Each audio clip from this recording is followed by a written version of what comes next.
오늘 설교가 좀 딱딱할 수도 있는데 마침 요즘 우리가 오후 예배 시간에 사도행전 특강을 하고 있기 때문에 본문 배경 설명이 조금은 쉬울 수도 있겠습니다. 갈라디아서는 사도 바울이 갈라디아 교회에 보낸 서신입니다. 갈라디아는 로마 제국 내의 한 지역이에요. 지방. 아시아 중앙에 위치한 지방인데 그 지방 안에 이제 여러 도시나 교회, 마을들이 있겠죠. 그러니까 갈라디아 교회는 한 교회가 아니라 그 지역 내의 여러 교회들을 가리키는 것입니다. 2절에 보면 갈라디아 여러 교회들에게 이렇게 기록하고 있습니다. 사도행전 16장에 보면 바울이 제2차 전도여행 중에 유럽으로 건너가기 직전에 갈라디아를 다녀갔다고 했습니다. 그는 가는 곳곳마다 복음을 전하였으므로 갈라디아 지역에도 그때 복음을 전했던 것입니다. 18장에 보면 제3차 전도여행을 갈 때에 첫 번째로 방문한 것이 갈라디아죠. 이때에는 제자들을 굳건하게 하였다 이렇게 기록하였습니다. 즉 2차 전도여행 때 이미 갈라디아에 회심자들이 있었고 그들로 교회가 세워져 있었다는 것을 알 수가 있습니다.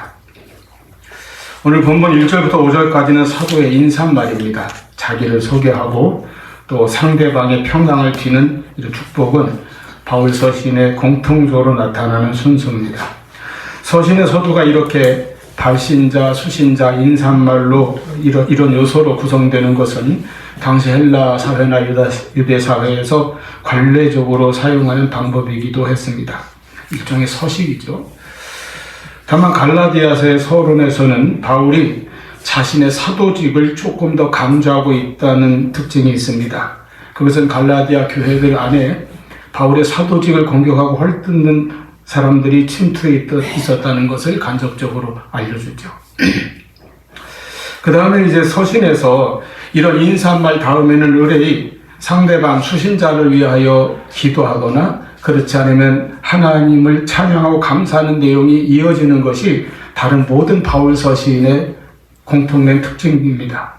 그러나 유일하게 갈라디아서에서만큼은 그러한 기도나 감사나 칭찬이 없습니다. 곧바로 본론으로 들어가죠.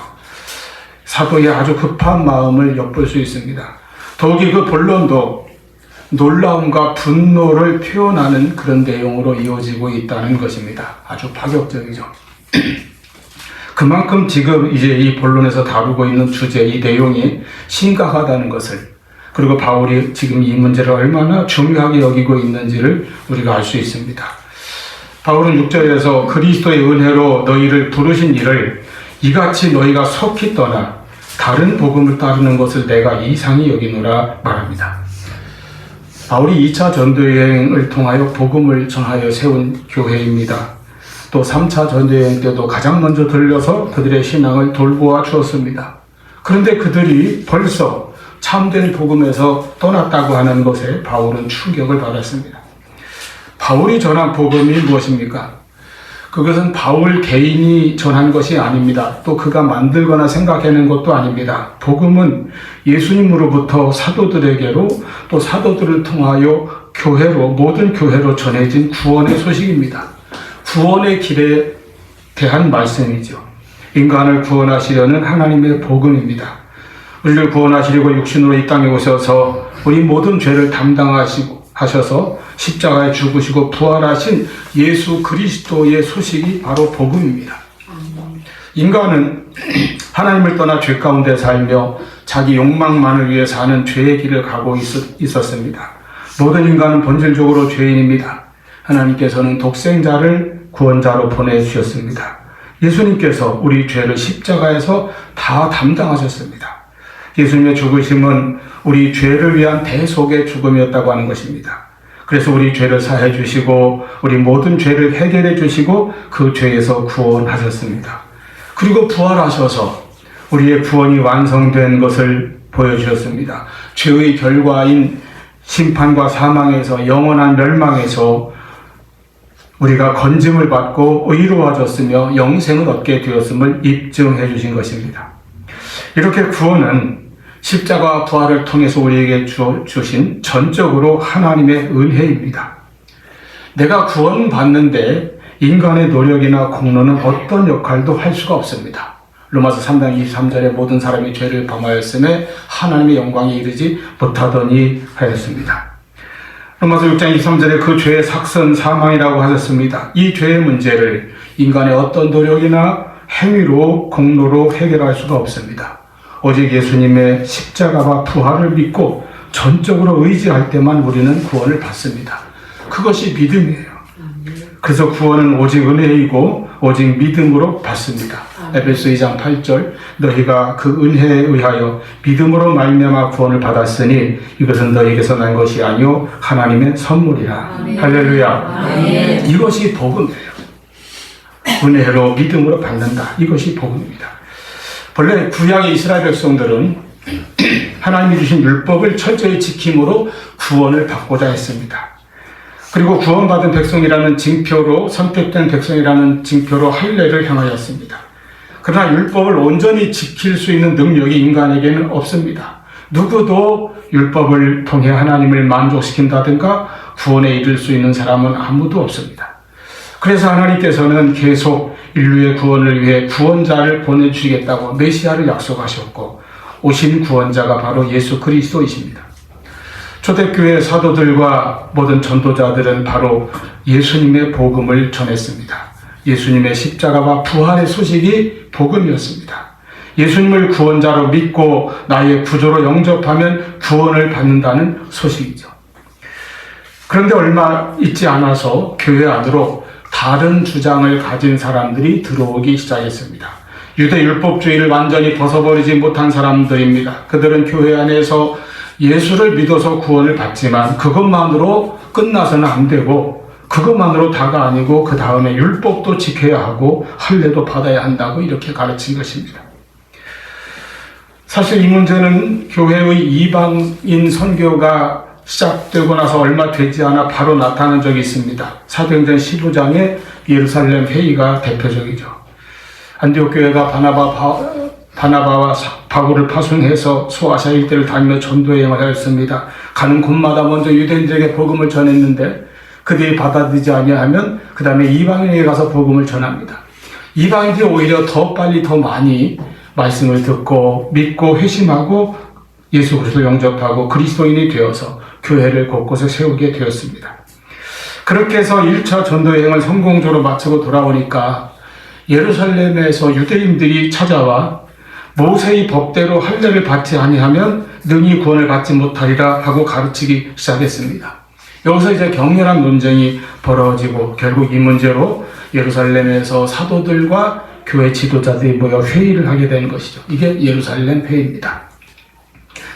예루살렘 교회 주요 사도들과 안디옥 교회의 바나바, 바울까지 한자리에 모여서 많은 논쟁과 변론을 주고받은 후에 결론을 내렸습니다. 우리 이 이방인 형제들에게 율법의 짐을 지우지 아니하는 것이 옳다 하는 결론이죠. 3가지 정도 음행과 우상 숭배와 이런 것들만 금지하고 어떤 짐을 지우지 않는 것이 옳다는 결론입니다. 공회의 공식적인 결론이죠. 5회부 때 공부가 기억나시나요? 나면 안 나셔도 괜찮고. 자, 공식적으로는 이렇게 바른 결정을 내렸음에도 불구하고 유대주의를 완전히 벗지 못한 사람들이 일부 있었습니다. 그들은 여전히 구원받기 위해서는 예수 믿는 것만으로는 완전하지 않고 율법을 지키고 할례를 받아야만 한다고 주장했습니다. 그들은 교회마다 다니면서 이런 잘못된 주장을 계속 가르치고 퍼뜨렸습니다. 그리고 자기들의 이런 주장에 가장 반대를 하는 사도 바울에 대해서는 비난하고 헐뜯고 공격하기 시작한 것이죠. 인신공격을 하기도 하고 또 그들이 가장 문제 삼는 것은 바울의 사도성입니다. 바울은 예수님의 12 제자가 아니기 때문에 사도의 자격이 없다 이렇게 문제를 삼습니다. 이런 사람들이 바로 초대교회에서 이단과 함께 큰 문제가 되었던 거짓 교사들입니다. 이제 막 회심한 초보적인 그리스도인들과 또 세워진 지 얼마 되지 않은 아직 어리고 약한 교회들은 이런 거짓 교사들의 가르침을 분별할 능력이 없는 경우가 많이 있었습니다. 그래서 많은 신자들과 교회들이 심한 혼란에 빠지거나 또 잘못된 가르침에 넘어가 버리는 일들이 나타나게 되었습니다. 사도들은, 특히 바울은 이 거짓 교사들과 그들의 잘못된 주장이나 가르침을 교회에서 몰아내고 복음을 지키고 신자들의 신앙을 바르게 지키기 위해 필사적으로 노력을 기울였습니다. 정말 영적인 싸움이죠. 갈라디아서는 바울 서신들 가운데 가장 먼저 기록된 글로 알려져 있습니다. 기록 연대가 가장 빠르죠. 그러므로 앞서 말한 예루살렘 회의의 그 결정이 있고 나서 그리 오래되지 않은 시점에서 기록되었다고 보고 있습니다.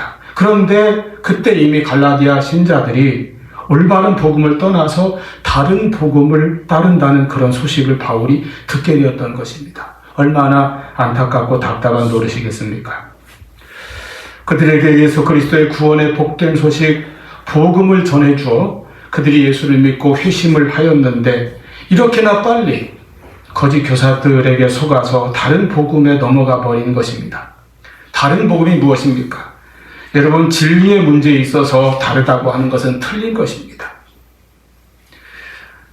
다른 복음이란 곧 거짓 복음이고 가짜 복음입니다. 그런 것에 넘어가 버린 신자들을 향해 사도 바울의 안타까운 심정이 본문에 기록되어 있습니다. 예수 그리스도의 복음을 너희가 이렇게도 빨리 떠나서 다른 거짓 복음으로 넘어가 버리는 것이 이상하다. 믿지 못할 정도라는 것입니다. 놀랍기 그지없다는 것입니다. 그럴 수가 있느냐는 그런 심정의 표현입니다. 7절에서 바울은 단호하게 말합니다. 실제로 다른 복음이 있는 것은 아니다. 다만 어떤 사람들이 너희를 교란시켜서 그리스도의 복음을 왜곡시키려고 하는 것뿐이다 라고 말하였습니다. 나아가서 바울은 놀라움을 넘어서 분노를 드러냈습니다. 그 분노는 다른 복음을 전하는 자들을 향한 것이죠. 8절, 우리나 바울 자신이나 사도들이라 할지라도 심지어 하늘에서 온 천사라도, 그리고 9절에서는 누구든지 그런 다른 복음을 전하면 저주를 받아야 한다고까지 말합니다. 격렬한 분노의 표시입니다. 여러분, 기독교는 사랑이라고 하는데 이렇게 분노하고 저주까지 한다는 것이 얼핏 이해하기 어려울 수도 있습니다. 이러한 분노를 거룩한 분노라고 합니다.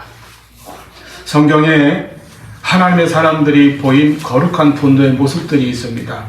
죄에 대해서, 악에 대해서, 거짓에 대해서 하나님도 진노하시고 하나님은 거룩하시기 때문에, 그리고 하나님의 사람들도 분노하는 것이죠. 모세가 시내산에서 십계명을 받아가지고 내려오는데 그의 눈앞에 믿지 못할 장면이 펼쳐졌습니다. 그 40일을 기다리지 못한 이스라엘 백성들이 금송아지를 만들어 놓고 이 신이 우리를 애굽에서 구원한 신이다 하면서 거기다 절을 하며 죄를 짓고 있는 것입니다. 모세의 분노가 폭발했습니다. 하나님께서 새겨주신 그 십계명의 돌판을 그 금송아지에게 던져 부숴버렸던 것입니다. 엘리야가 갈멜산에서 이스라엘을 더럽힌 바알과 아세라를 섬기던 거짓 선지자들을 처단한 것도 거룩한 분노라고 할 수 있습니다. 평화의 왕 사랑의 예수님께서도 공생애 동안에 분노하신 일이 있죠. 성전을 더럽히고 강도의 소굴로 만들어버린 장사꾼들과 그들과 결탁한 종교 지도자들을 향한 분노를 쏟으셨습니다. 또 거짓과 위선으로 자신을 꾸미는 바리새인들 향해서도 분노의 표현을 많이 하셨습니다.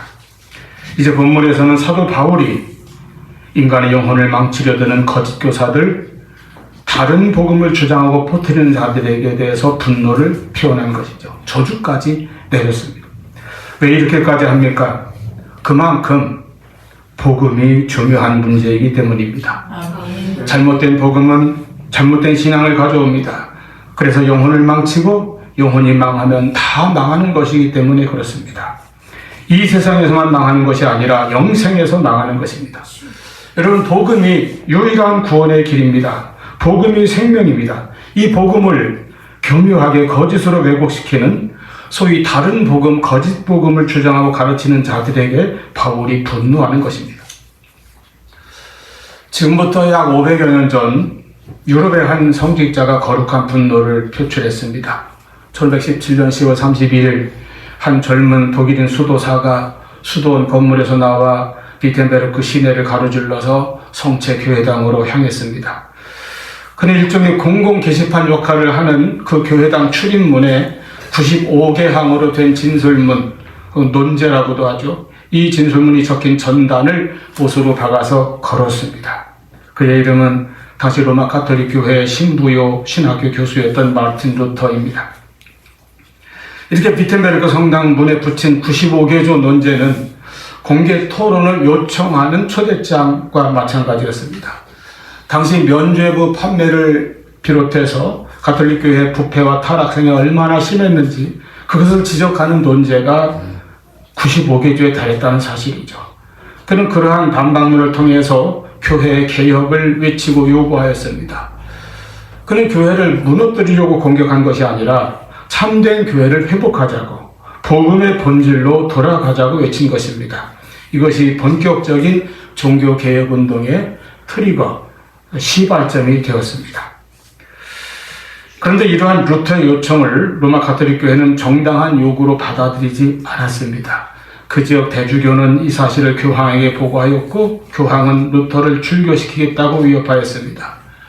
루터는 교황이 보낸 교서를 불태워버립니다. 오히려 교황 모서를 공격하였습니다. 그리고 이제 황제 카를 5세가 소집하는 보름수 회의에 출석합니다. 당시의 모든 권력자들과 교회 조직이 다 자기를 대적하며 늘어서 있는 한가운데서 그는 말했습니다.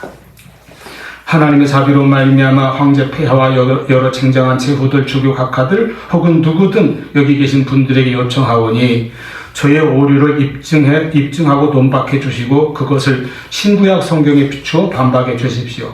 성경으로 저의 오류를 지적하면 무엇이든 처리할 각오가 되어 있습니다. 그리고 황제의 대변인이 그를 힐책하면서 그의 주장을 철회하라고 하자 이렇게 답변합니다. 황제 폐하와 제후, 주교 각하들은 단순한 답변을 요구하시니 간단하고 솔직한 답변이 여기 있습니다.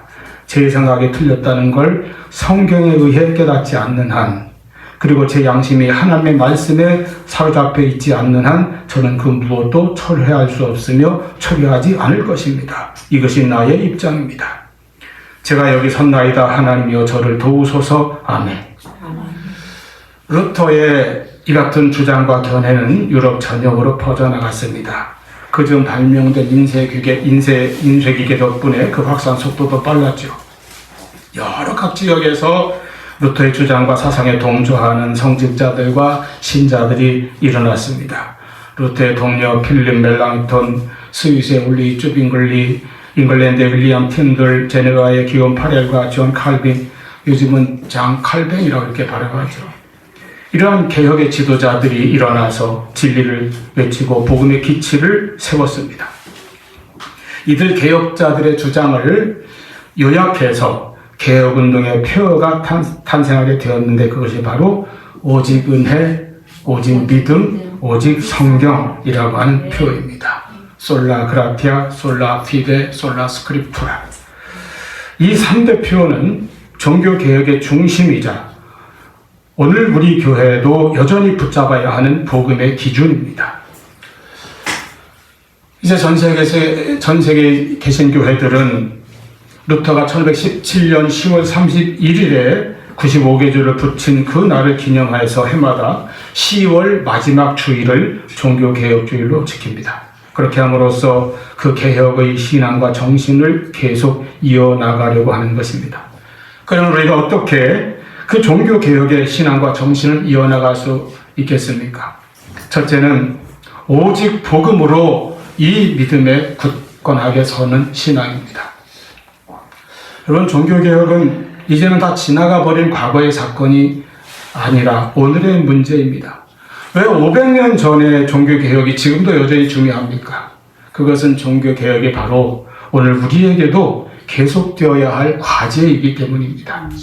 우리는 2025년 오늘을 종교개혁 기념주의라 이렇게 하지 않고 종교개혁주의라고 지키고 있습니다. 기념만 하는 것이 아니에요. 우리에게 실제로 그 개혁이 일어나야 하고 개혁이 지속되어야 한다는 것입니다. 교회와 우리 그리스도인 한 사람 한 사람의 마음과 신앙이 이렇게 늘 새롭게 개혁되어야 합니다. 복음의 진리를 지켜야 합니다. 하나님 말씀 위에 바로 서서 오직 은혜의 신앙, 오직 믿음의 신앙, 오직 성경의 신앙을 굳게 붙들어야 합니다. 오직 은혜, 우리가 구원받는 것은 전적으로 오직 하나님의 은혜로 말미암는 것입니다. 아멘. 구원은 하나님의 은혜요 선물입니다. 그러기에 우리는 행위로 구원받는 것이 아니라 오직 믿음으로 구원을 받습니다. 그래서 오직 믿음입니다. 오직 예수 그리스도를 믿음으로 구원받는 것입니다. 이 은혜와 믿음 앞에서는 나의 어떤 행위도 내세울 수가 없습니다. 그리고 오직 성경입니다. 우리 신앙의 절대 기준은, 표준은 사람이나 교회 조직의 말이나 주장 가르침이 아니라 오직 하나님의 말씀인 성경에 있다고 하는 것입니다. 아멘. 이러한 3대 표의 깃발을 들고 오직 복음의 진리를 생명처럼 지켜야 하는 것이 개혁의 신앙입니다. 아멘. 두 번째로 다른 복음은 없습니다. 다른 복음에 빠지지 말아야 한다는 것입니다. 예수 그리스도의 십자가만이 우리의 구원입니다. 주님의 은혜가 우리를 자유케 하고 주님의 진리가 교회를 날마다 새롭게 합니다. 바울 시대의 다른 복음은 대표적으로 율법주의였습니다. 율법을 지킴으로 구원받는다. 이렇게 율법주의가 되어버렸습니다. 그래서 그 지키는 행위, 끊임없이 인간의 노력과 행위를 강조합니다. 이러한 유대교식 행위주의, 공로주의를 다시 되살려낸 것이 로마 카톨릭이라고 볼 수 있습니다. 가르치는 내용과 성격이 그렇다 그 말이에요. 행함을 강조합니다. 선행이나 구제 혹은 고행 같은 행위, 그리고 그 행함으로 인간의 행위로 다 안 되니까 무언가를 더 바쳐야 한다고 생각하게 되었습니다. 그것이 극단적으로 나타난 것이 이제 대표적으로 면죄부의 발행이죠. 오늘날 다른 복음으로는 무엇이 있겠습니까? 물론 당연히 이단 사이비는 거짓 복음이고 가짜 복음이죠. 대한민국은 이단 사이비의 천국이라고 그렇게 말할 정도로 이단 세력이 극성을 부립니다. 대표적으로 신천지가 있고, 이제 이름도 아주 교묘하게 바꿔가지고요. 안상홍 증인회라는 이단이 교주가 죽고 나서 여자 교주가 이어받아가지고는 하나님의 교회다, 이렇게 이제 이름을 고쳐가지고, 우리가 이 거룩한 하나님의 교회라는 이름을 어디 가서 이렇게 편하게 쓰지를 못해요. 이단하고 혼돈할까봐. 신천지도 본래는 요한계시록이 약속하고 있는 새하늘과 새 땅, 우리의 소망이 있는 그런 표현 아닙니까? 구원파는 생명의 말씀 선교회 혹은 기쁜 소식 선교회, 이렇게 무슨 선교회라는 간판을 내걸어서 활동하고 있기 때문에 모르는 사람들은 속기가 아주 쉽습니다. 어쨌든 이런 이단은 말할 것도 없지만 교회 안에도, 건전한 교회에 속한 신자들의 신앙 안에도 다른 복음이 스며들 수가 있다는 문제입니다. 현대판 다른 복음이죠. 복음의 본질을 변질시키는 신앙 행태에 나도 모르게 빠질 수가 있다는 것입니다.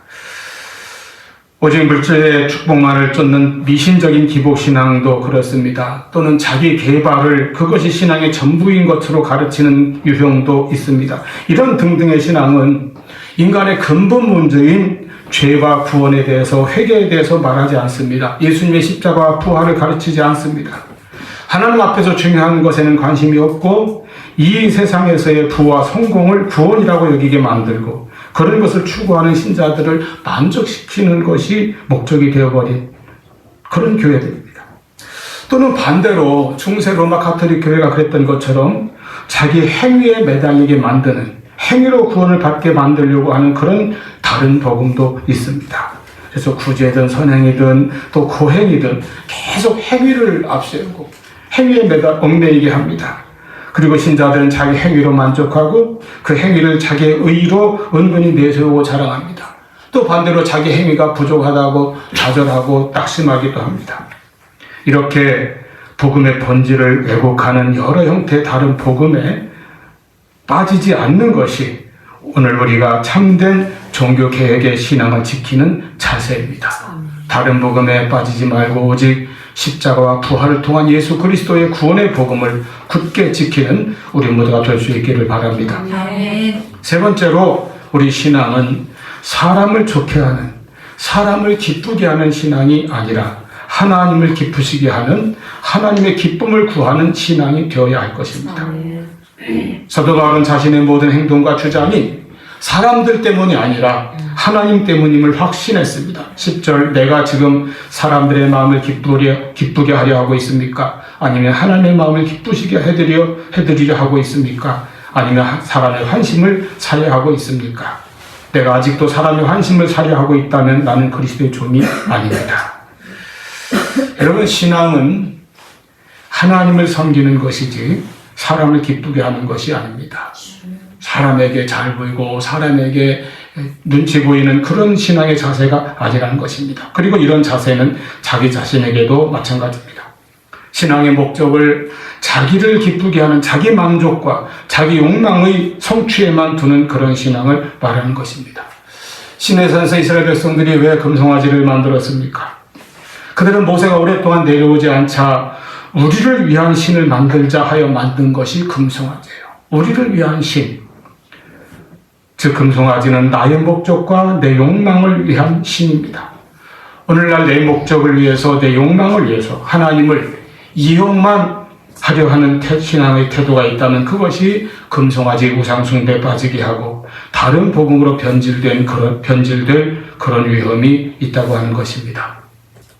오늘 우리는 종교개혁주의를 지키면서 오직 은혜, 오직 믿음, 오직 성경이라고 하는 이 복음적인 개혁의 표어를 다시 한번 우리 마음에, 우리 신앙에, 우리 교회에 굳건히 새기고 세우시기를 바랍니다. 아멘. 우리는 다른 복음에 빠지지 아니하도록 철저한 복음적인 신앙의 자세를 항상 잘 지키고 간직하시기를 바랍니다. 아멘. 우리는 사람을 기쁘게 하는 것이 아니라 하나님을 기쁘시게 해드리는 참된 그리스도로 살아가는 우리 모두가 될 수 있기를 축원합니다. 아멘.